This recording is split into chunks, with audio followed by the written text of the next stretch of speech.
हमारे व्यस्त जीवन में ईश्वर की आवाज़। जो व्यक्ति मौन रह सकता है वही बोलने का अधिकारी है। जिसने सत्य को जाना, सत्य को स्वयं में पाया, वही सत्य की दिशा में जाने की शिक्षा देने का अधिकारी है। वह 40 दिन और 40 रात मरुभूमि में बिना खाए बिना पिए मौन रहा। उसने ईश्वर को पाया, अनुभव किया। वह स्वयं ही ईश्वर था। आज हम ईसा की शिक्षा और उनके अधिकार पर चिंतन करें। सामान्य काल, पहला सप्ताह, मंगलवार, 14 जनवरी 2025। पहला पाठ इब्रानियों के नाम पत्र अध्याय 2 पद संख्याएं 5 से 12 तक और मार्कुस का सुसमाचार अध्याय 1 पद संख्याएं 21 से 28 तक। माता पिता का अपने बच्चों पर परवरिश करने का अधिकार है। राजा का प्रजा पर और गुरु का शिष्य पर अधिकार है। ये अधिकार कहाँ से आता है? आज के सुसमाचार में ईसा के अधिकार पर सवाल उठाया गया है। आज के सुसमाचार में ईसा ने अपदूत को डांटा और अपदूत ग्रस्त व्यक्ति को मुक्त किया और लोग यह पूछने लगे कि यह कौन है जो अपदूतों को डांटता है, अपदूतग्रस्त को मुक्त कर सकता है और अधिकार के साथ शिक्षा देता है।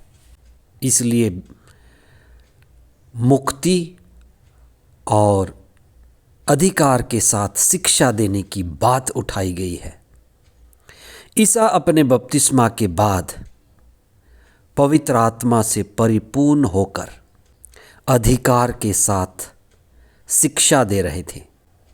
उन्होंने सभागृह में जाकर शिक्षा देने का कार्य शुभारंभ किया। वहाँ पर उन्होंने बीमार लोगों को चंगा किया, अपदूत ग्रस्तों से पीड़ितों को मुक्त किया। उनकी शिक्षा के द्वारा शारीरिक, मानसिक और बंधनों से मुक्ति का अनुभव हुआ। ईसा का अधिकार उनके आत्मापूर्ण और स्वयं ईश्वर के उत्तराधिकारी होने से आता है। उनकी शिक्षा और उनके द्वारा मिलने वाली मुक्ति और चंगाई ईश्वर की उपस्थिति का लक्षण था।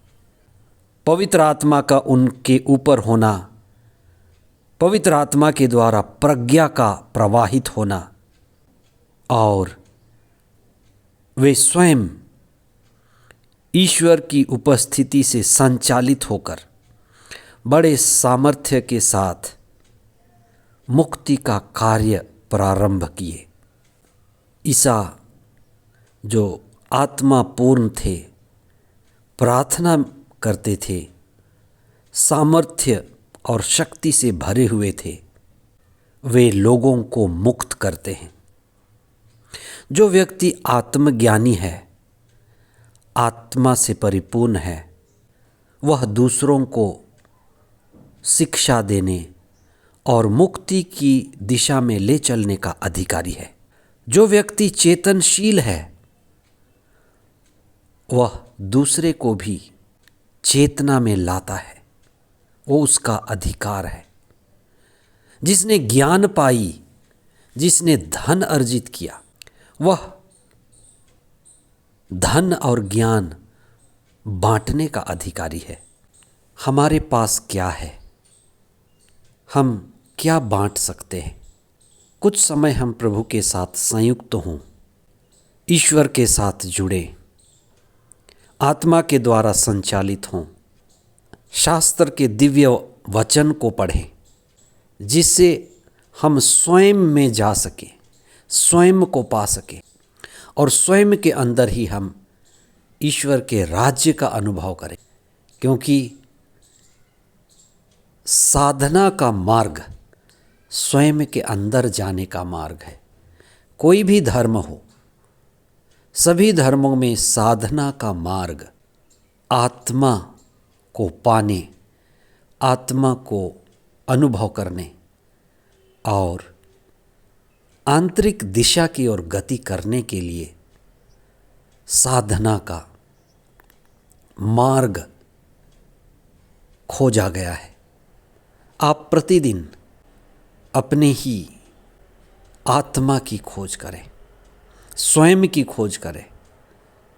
स्वयं को पाने में ही परम आनंद है और वहीं से हमारा अधिकार शुरू होता है। आप ईश्वर के राज्य के अधिकारी बने। आमीन।